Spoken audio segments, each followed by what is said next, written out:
সরকারি পৃষ্ঠপোষকতায় বিগত 15 বছরে ব্যাংক ও শেয়ার বাজারে লুটপাট চালানো হয়েছে বলে মন্তব্য করেছেন অর্থমন্ত্রী। তিনি বলেন, অর্থনীতিতে নানা সংকট থাকলেও দেশে ব্যবসা করার খরচ কমানো হবে, টাকা ছাপিয়ে সরকার মূল্যস্ফীতির চাপ বাড়াবে না বলেও আশ্বস্ত করেন মন্ত্রী।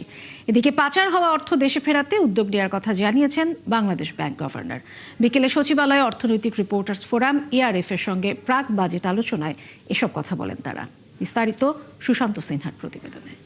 অর্থনৈতিক রিপোর্টার্স ফোরাম ERF এর সাথে প্রাক বাজেট আলোচনায় অংশ নেন অর্থমন্ত্রী আমির খসরু মাহমুদ চৌধুরী। এতে ERF সভাপতি বেসরকারি খাতের প্রভিডেন্ট ফান্ড করমুক্ত করার দাবি জানান।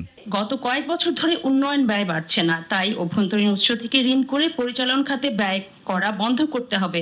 উন্নয়ন খাতে বরাদ্দ বাড়াতে হবে। সেক্ষেত্রে প্রাইভেট সেক্টরের জন্য প্রাইভেট সেক্টর যাতে ব্যাংকিং সেক্টর থেকে লোন না নেয়, সেক্ষেত্রে আমরা পুঁজি বাজারটা স্ট্রেনথেন করতে পারি এবং পুঁজি বাজারে সরকারি ও বেসরকারি প্রতিষ্ঠানগুলো যাতে তালিকাভুক্ত হয় সেই ব্যাপারে আপনার পদক্ষেপ আশা করছি। লিলি আল্ট্রাসফট সিরাম জেল, যা গভীর থেকে স্কিনে দেয় 3 গুণ সিরাম হাইড্রেশন। সিরাম জেল হাইড্রেশনে ব্রাইট থাকো সব সিজনে। বাজেট আলোচনায় বাংলাদেশ ব্যাংকের গভর্নর জানান, বিগত সময়ে পাচার করা টাকা ফেরত আনতে সর্বোচ্চ গুরুত্ব দিচ্ছে সরকার। বন্ধ কলকারখানাগুলো চালুর বিষয়েও সরকারের নেওয়া পদক্ষেপ সম্পর্কে জানান তিনি। বন্ধ শিল্প কারখানা, এটা নিয়ে আমরা চিন্তা করছি, হয়তো কিছু একটা আগামী 1-2 সপ্তাহের মধ্যে আমরা কোনো একটা প্যাকেজ দেওয়ার চেষ্টা করব।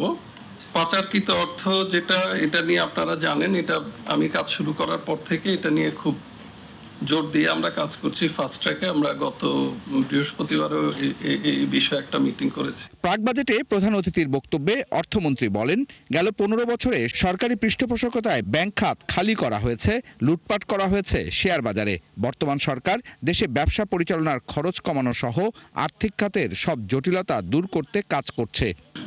আজকে বাংলাদেশ যেখানে যে গর্তের মধ্যে আমরা পড়েছি, এটার মূল কারণ হচ্ছে একটা পৃষ্ঠপোষকতার রাজনীতির মাধ্যমে কিছু লোকের কাছে দেশের অর্থনীতি তাদের নিয়ন্ত্রণে চলে গেছে।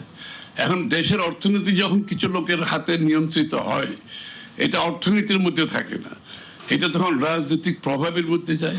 বাংলাদেশ ব্যাংক টাকা ছাপিয়ে সরকারকে দিচ্ছে এমন খবর ঠিক নয় বলেও জানান অর্থমন্ত্রী ও গভর্নর। আমরা প্রাইভেট সেক্টর যাতে ক্রাউড আউট না হয়, যাতে টাকা ছাপিয়ে হাই পাওয়ার মানি আমাদেরকে ইনফ্লেশনারি সিচুয়েশন সৃষ্টি করতে না হয়, এই জায়গাটা আমরা থাকার চেষ্টা করতেছি। আমাদের পুরো ইকোনমিক পলিসির one of the major guideline and principal হচ্ছে এটা।